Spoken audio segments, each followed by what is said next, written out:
forgive me kung kayo'y anti-dynasty. Bakit natin ipagkait sa taong bayan kung ang serbisyo ng tao na yan ay kinakailangan nila?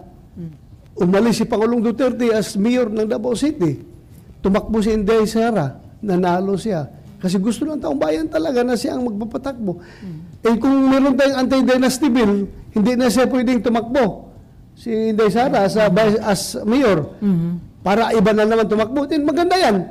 Malaking chance yan sa iba na pwede maging mayor ng Davao City. Pero, Okay. Sir, yung sinabi ni Senator Trillanes, indication ba yon na threaten pa rin at sa tingin nila malakas pa ang Duterte forces kaya kinakailangan mag-unite ng opposition and other groups? napakalakas. So if they unite, who will lead your group? Will it be VP Sara or former President Duterte?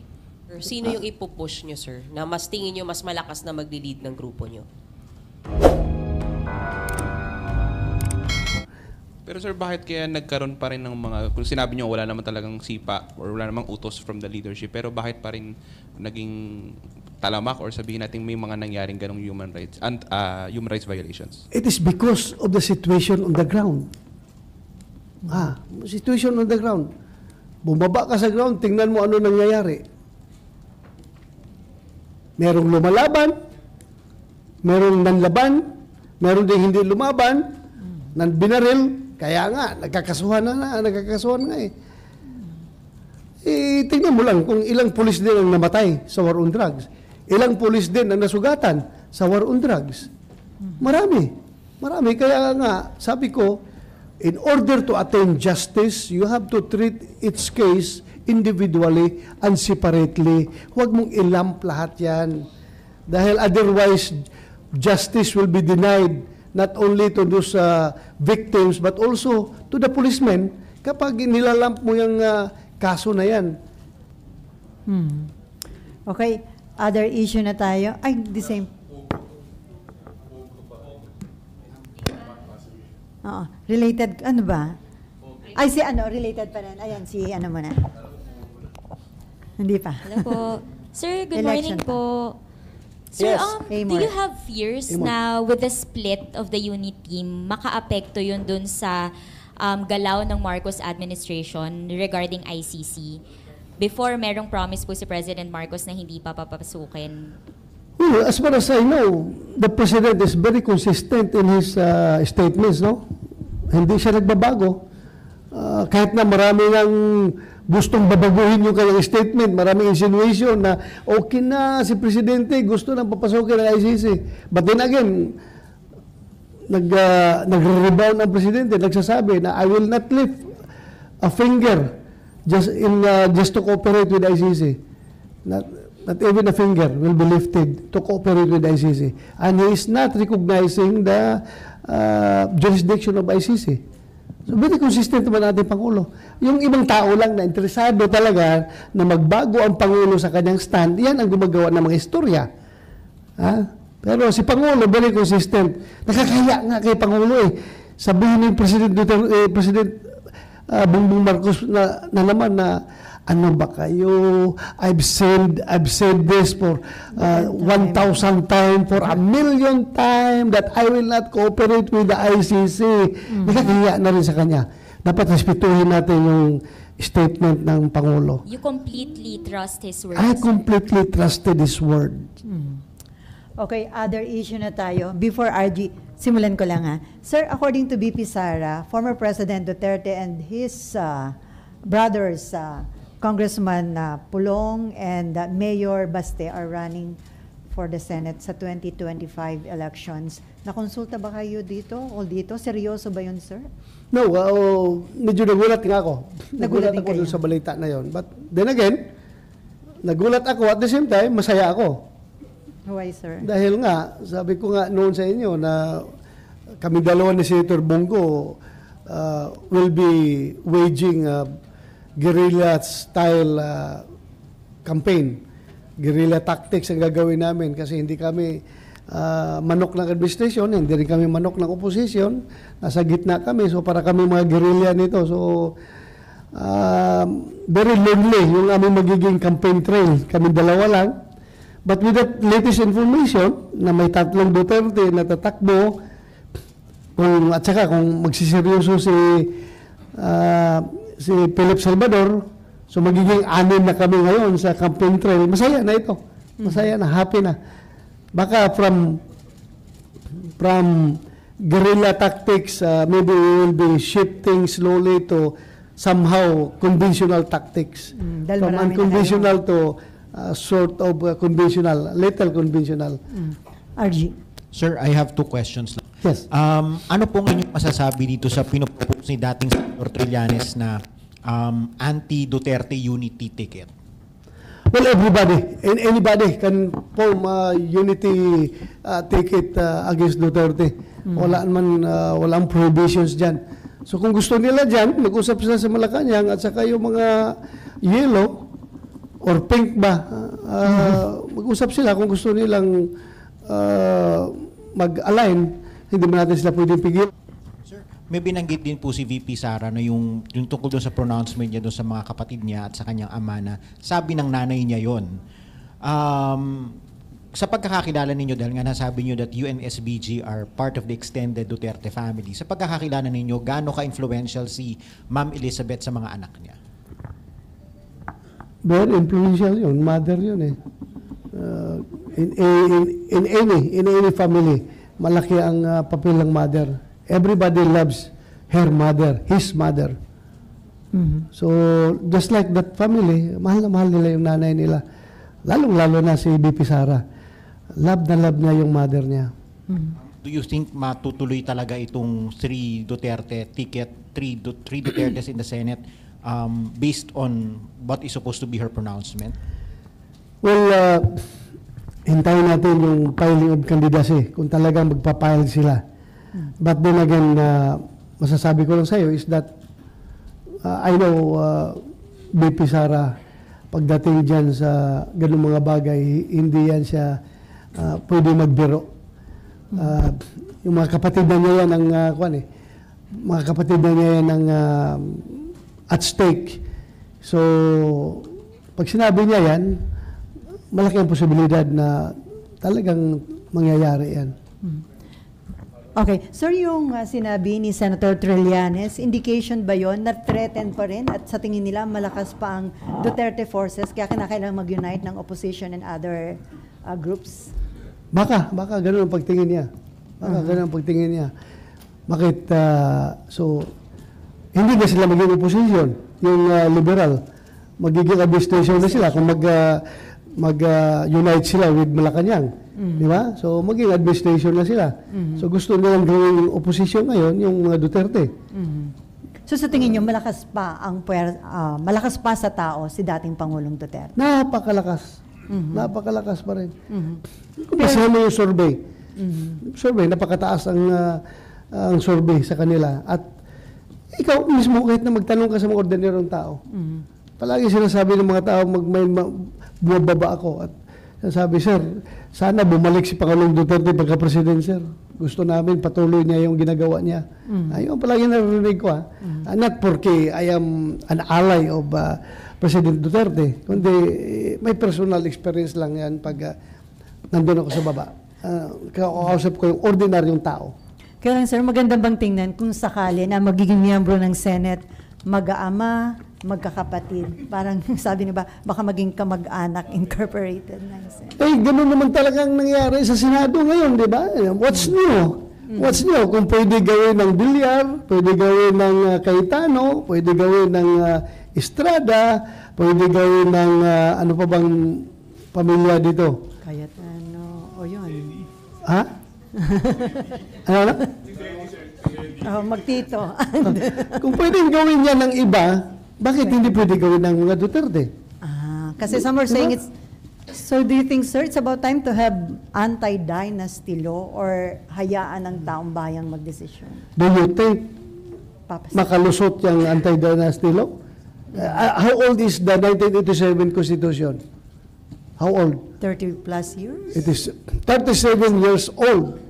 And yet, until now, there is no enabling law as far as that anti-dynasty provision in the Constitution. Wala pa rin. Hindi kayo nagtatanong why? Dahil, Because, ang gagawa ng batas na yan din ang tatamaan. Yung mga congressman at mga senador na merong sariling dynasty, sila rin ang tatamaan. So, sino ang gagawa ng batas na yan? so malabong makakaroon tayo ng enabling law. Malabo. Sino mag-expect mo na mag-file? Ako. Kasi wala man akong dynasty. Pwede. Pag ako nag-file, makalusot kaya yung batas na yan. Let's be frank about it. Let's be practical about it. Sa house, sa lower house, sino pwede mag-file yan? Yung mga makabayan black. Kasi wala man sa dynasty, di ba? And do you think makalusot yan sa House of Representatives kapag pinahal yung anti-dynasty bill na yan? Oh, let's be realistic. Let's be practical. Kahit na siguro maglulupasay ako dyan sa plenary, maglulupasay ako dyan sa kakausap sa mga kasamahan ko na tulungan niyo ako, ipasa natin itong anti-dynasty bill. Pero ilang boto kaya makuha ko dyan? Pero personally, sir, dahil wala kang kamag-anak, personally, sana gusto mo magkaroon na tayo ng batas kontra dynasty. Ako rin, although, sa nakita ko na kasi, sa nakita ko ngayon, forgive me kung kayo'y anti-dynasty. Sa nakita ko ngayon, bakit natin ipagkait sa taong bayan kung ang serbisyo ng tao na yan ay kinakailangan nila? Halimbawa, umalis si Pangulong Duterte as mayor ng Davao City. Tumakbo si Inday Sara, nanalo siya. Kasi gusto ng taong bayan talaga na siya ang magpapatakbo. Eh kung meron tayong anti-dynasty bill, hindi na siya pwedeng tumakbo. Si Inday Sara as mayor. Para iba na naman tumakbo. Then maganda yan. Malaking chance yan sa iba na pwede maging mayor ng Davao City. Pero ang tao mismo ang mag-decide. Kaya nga tayo democracy because the people will have to decide on who is going to be their leader. Eh gusto ng taong bayan na si Mayor Inday Sara ang gusto na maging mayor. So, yun, nanalo. Sa Senado. Bakit nanalo palagi ang mga bilyar? Dahil maganda ang track record. Bakit nanalo ang mga Estrada? Maganda ang track record. Bakit nananalo ang mga Cayetano palagi? Ay, puro magagaling na abogado yan. Mga magagaling yan sila. Bakit nananalo? At kung sakali, bakit pwedeng manalo ang mga Duterte? Ay, magagaling na leader yan. Nasa DNA nila yung pagka-leader na magaling na may bayag, lumalaban at hindi yan naatras sa anumang laban. That's the leaders that we need for this country. Considering sa tigas ng ulo ng Pilipino, pag leader ka na wala kang bayag, hindi ka sasantuhin dito sa Pilipinas. Kailangan may bayag ka para, it has been proven by former President Duterte. Ultimo yung tambay na nakatambay dyan sa labas ng barangay na nakahubad. Wala na naghubad, naka-t-shirt na lahat. Dahil nga, takot sila sa Pangulo. So, we need those kinds of leader. Okay, Mian? Sir, you said yung pagtakbo ng mag-aamang Duterte, parang para sa inyo masaya kayo, hindi na kayo Lone Ranger sa campaign. But isn't it too much, sir? Tatlo-tatlo sila. Hindi ba pwedeng mamili lang ng isa na mamanokin, sir? Well, para sa akin, kung hindi mo nga mapipigilan yung mga siraulo, yung may mga katok na sige file ng COC every election, yung mga nuisance candidate nga, di ba? Hindi mo pwedeng mapipigilan. Ito pa kaya yung mga dating congressman, dating mayor, dating presidente ng Pilipinas. Mapipigilan mo yan? So, hindi mo talaga mapipigilan yan. Hindi mo mapipigilan. Sir, Kahit sabihin mong too much, ha? Kahit sabihin mong too much. Sabihin mo too much dahil marami. 3 Duterte na senador. Sabihin mo too much. Pero ang tao pa rin ang magdedesisyon kung gusto nila. That's why we have an election para i-elect ng taong bayan kung sino gusto nilang i-elect. Ha? but for you, sir, you don't think 3 Dutertes running in the 2025 elections, you don't think it's too much? For me, Yes. okay na rin sa akin yan. Okay na sa akin. Okay lang. Kaya sabihin lang, bakit ka naman natutumat sa Porque Duterte? Natutumat ka, yung dalawang Cayetano, hindi ka natutumat. Yung dalawang Marcos, hindi ka natutumat. Yung dalawang, hindi ka natutumat. Kung dapat, kung too much, more than one, that's too much already. Kung standard natin sa too much, ha? Porque Duterte, at nagiging 3, too much na. Di ba? So, dapat hanggang 2 lang, sir. Ha? Dapat hanggang 2. Pag more than 2, that's too much na. Okay din sa inyo kahit 3. Okay na ako. Oo, okay na ako. Basta magpe-perform lang sa trabaho, okay na ako.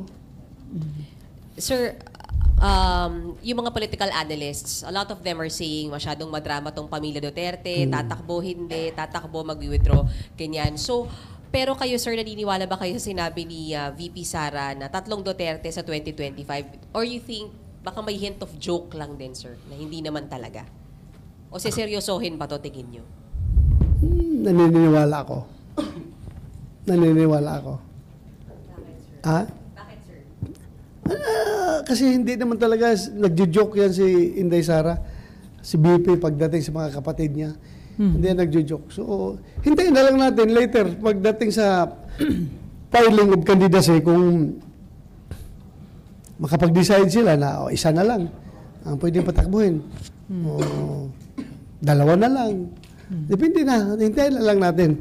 Basta pag sabi mong joke, I don't think it's a joke coming from her. Sir, do you see, isa na lang sa akin, sir, do you see PDP Laban rising from the ashes after this decision po? Kasi, syempre, sir, alam naman natin, humina yung PDP Laban nung, syempre, on the rise of PBBM kasi nagtalunan papunta sa kanila. And humina po yung partido nyo. Anong epekto ng 3 Duterteng tatakbo with former president po leading PDP Laban? Kawawa naman pala kung may pagtingin mo sa akin ngayon, assist na pala ako ngayon. Abo na lang. Abo na pala kami ni Bongo. Senator Bongo ngayon. Kasi kaming 2 na lang naiwan eh. Kaya rising from the Sir, 2 na lang. Paalam na, ay Senator baka 3 pa rin. O 4. Sir, Ay, nagpaalam 4. na. Hindi pa si Rubinor Padilla, di ba? Si Padilla. Ito, sir, nagpaalam na. Hindi, sa re-electionist lang. I'm talking about the re-electionist now. 2 kaming talagang nasa Pilipilaban, sigurado. So, hindi na, si Majority Leader Tolentino, sir. Hintayin lang natin kung anong maging desisyon niya, pero I cannot speak for in behalf of himself. No. Hintayin lang natin kung anong maging desisyon niya, anong sabihin niya. Basta ako, kaming 2 ni Senator Bongo, nag-usap kami na walang iwanan. Magtutulungan kami sa aming gagawing kampanya. Yun nga, so lalakas ba ulit yung PDP Laban? Yung with tanong the pala. Philippine- Sorry, hindi kita nasagot sa tanong. Mukhang lalakas dahil may Duterte. May Duterte. At alam natin yung followership ng Duterte. Napakalakas. So, babangon uli ang PDP Laban. Not from the ashes, but from the tomb. Okay, teka. Daniel. Angat uli yan. Daniel and then Mav. And then, Raymond.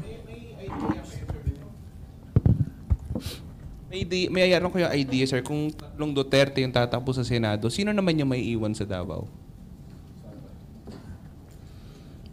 Mayor. Baka yung vice mayor nila ngayon. Yung vice mayor. And then, sir? Seryoso ba Baka yun? yung vice mayor ngayon. Kung decidido silang 3, sino pang appoint nila? Sino? Si Kitty. Ha? Kitty. Uy, minor de edad pa yun. Si Kitty, anak ni... hindi na minor. Huwag natin mag-speculate. Masyado malalim na yung speculation natin eh. Hanggang sa Davao City, umabot na tayo doon. Pero sir, seryoso ba yun? 2028, tatakbong presidente si Baste at hindi si BP Sara? Everything is possible. Napapag-usapan na yan talaga. Hindi naman napag-usapan. Pero posible mangyari yan kasi wala namang prohibition sa kanya eh. Kung tutakbo siya. Why Baste, not BP Sara, sir? Ha? Hindi ba mas kilala na si BP Sara? I don't know. We have to ask them. Dahil I have kailangan to ask may, them. sabi niyo nga kailangan may ano, You have to ang ask leader. Hindi ko masa. Okay, Mav, and then Raymond, and then Malu. Sir, sorry kasi sabi niyo lang po kayo pa lang ni SBG ang nag-usap. Di ba sir, di ba kung saan pupunta yung majority, doon susunod yung tatlo, sabi niyo. Hindi po siya applicable sa election. Pagdating dito ngayon, may mga mahirap, crucial decisions na gagawin yung bawat senador eh. Lalo pag re-electionist ka. So, maintindihan natin kung anong decision ng kasamahan mo, kung anong kanyang plano. So, we have to understand each and every one of us. Dahil crucial yan for our continued survival dito sa Senado. So, if you want to survive, you have to make your own plans. You implement your own plans. So, ganun yun. So nagsabi na po siya na aalis ng PDP Laban, sir? Hintayin mo na lang. Siya na lang tanungin mo. Sila na lang ang tanungin mo. Para, ha? Ano? Hindi, tanungin na lang ninyo. But Wala pa- still, we remain as very good friends and very supportive of each other kaming magkasama. So right now, sir, nasa PDP Laban pa? Or wala na? Right now, siya na lang tanungin nyo. Kasi mahirapan kung baka mamaya mag-change of mind siya. Bumalik. O na hindi, alam mo na, very fluid ang political situation. So, mahirap na magsalita para sa kanya. Okay. Raymond, Malu, and then Jojo. Ha? Ay! Okay. Raymond, and then Jojo. Si Senator Tolentino, malaking kawalan ba o parang wala lang, okay lang na kakalas sa PDP? If ever na matutuloy nga siya, okay lang. Malaking kawalan kung mawala sa amin dahil nga napakagaling na abogado yan at napakagaling na senador. Napakagaling na senador yan. Hinahangaan nating lahat yan. Matalino, magaling. Sir, Malaking kawalan. Sir, dun sa 3 Dutertes in the Senate, if ever, sabi nyo nga, it's not too much. It's okay lang. Hindi to masahil threesome na nga eh. So, pero sa tingin nyo, hindi na, is it proper? Is it appropriate? Regardless kung legal or okay lang dahil gusto ng tao. Pero sa tingin nyo, I mean, from the bottom of your conscience, is it appropriate na tatlo yung Duterte? You're putting me in the spotlight, ha? Hindi. As I've said, kung satisfied tayo ngayon dito sa mga magkakapatid, mag-ina na nasa Senado, ako, hindi porque kasama ko sila, ha? Satisfied ako sa performance nila. So bakit natin i-deny yan sa mga Duterte? Lalo na kung piliin sila ng taong bayan. Let the people decide na lang. Let the people decide. And whatever the mandate of the Filipino people, tanggapin natin. Dahil yan nakagustuhan nila. Kung mangyari talaga yan, di ba? So, I will reserve my own comment on that. Pahayaan natin ang taong bayan. Sir, nasa na lang. Ang nagsalita kasi is Vice President Sara. Pero sa pagkakilala nyo kay dating Pangulong Duterte, na hindi naman siya ganun kasakim sa kapangyarihan, do you think he will allow his two sons and with him to be at the Senate at the same time? Depende yan yung kung tingnan mo yung kasakiman Si sa kanya, kung sa mga critics, that would mean kasakiman, pero para sa kanila, that would mean public service. Gustong-gusto nila magserbisyo, then very subjective yan. Very subjective. Si Pangulong Duterte naman, hindi naman niya pinipigilan yung mga anak niya kung anong gusto lang gawin sa buhay nila. So, I don't see it as an impossible scenario. Posibleng-posible talaga yan. Hindi po siya nakikialam sa mga anak niya kung anong plano nila sa buhay nila. Hindi rin siya nakikialam yung pagbanat ni Mayor Baste kay Bongo.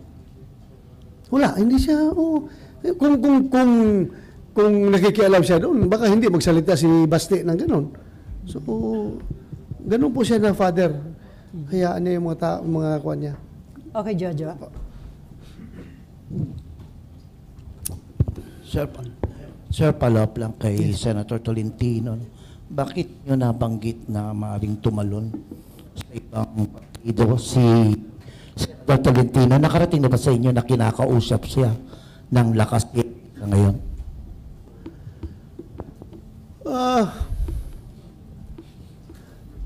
Mas maganda siguro siya na tanungin niyo. Ayoko talaga magsalita para sa kanya dahil siya lang tanungin niyo.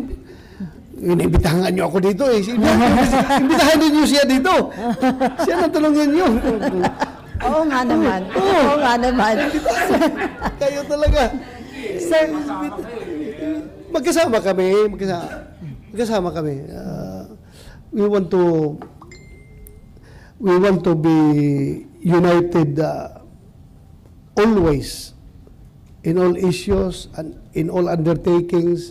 Pero pagdating na sa personal survival sa politics, may kanya-kanya tayong plano sa buhay.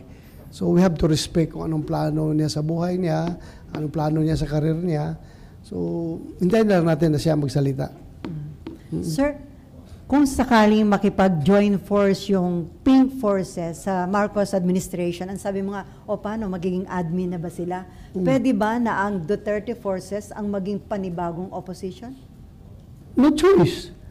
Ganun na mangyayari. No choice. Ano bang mangyayari dyan? Nung wala ng oposisyon, nandun na yung mga yellow, mga pink kasama na sa Malacanang. So, paano ma-fiscalize yung affairs of the state kung walang opposition? So, at saka, ang tao naman ang nagtitingin dyan eh. Kung gusto nila yung Duterte Black ay magiging opposition, parang nasa tao yan kung anong gusto nila sa mangyayari dito sa Duterte Black kung magkakaroon ng ganung kalaking Duterte Black. So pwede nga sir yun na mag-emerge ang bagong opposition at ito yung Duterte Forces. That is kung makipag-align ang Malacanang sa mga yellow, sa mga pink. Ganun talaga nangyari because kung mag-align sila, ibig sabihin, wala nang opposition. So paano yun? Kayo ngayon nasa admin sa Senate, pwedeng... Depende yan kung anong sabihin ni Pangulong Duterte. Sabihin, mag-opposition na tayo. Sasama talaga ako. Kung sabihin niya, huwag, neutral lang tayo. Nandiyan ako. Hanggang kuwan lang tayo, fiscalizing lang tayo for mga national interest issues. Hanggang dyan lang tayo. Hindi tayo opposition. Depende na nga kung what will develop. Okay, Mayan, follow up. Do you see VP Sara as a strong opposition leader? Posible, pero hintayin na lang natin kung anong magiging stand niya dyan. Dahil sa ngayon, wala man siyang official statement na she's going to lead the opposition. Wala pa naman siyang sinabing gano'n, di ba? Hintayin na lang natin. Pero once mag-unite yung pink, yellow, and Malacanang, sir, do you think it's time, nakikita nyo ba yung possibility na liligawan nyo si VP Sara to lead naman your group, sir? For you to be united as well. Ganito yan eh. Kung mag-align sila sa Malacanang, ano pang purpose? Bakit sila nag-join forces sa Malacanang? Di ba para hadlangan ang Duterte? So pag gano'n, hadlangan ang Duterte, so obvious na opposition na ang Duterte niyan pag gano'n ang sitwasyon. So if they unite, who will lead your group? Will it be VP Sara or former President Duterte? Nasa kanilang dalawa na lang, sila mag-usap kung Meron kung sino. kayo, sir, sino yung ipupush nyo, sir, na mas tingin nyo mas malakas na magli-lead ng grupo nyo? Silang dalawa, parehong malakas yan eh. Parehong Any of malakas. them?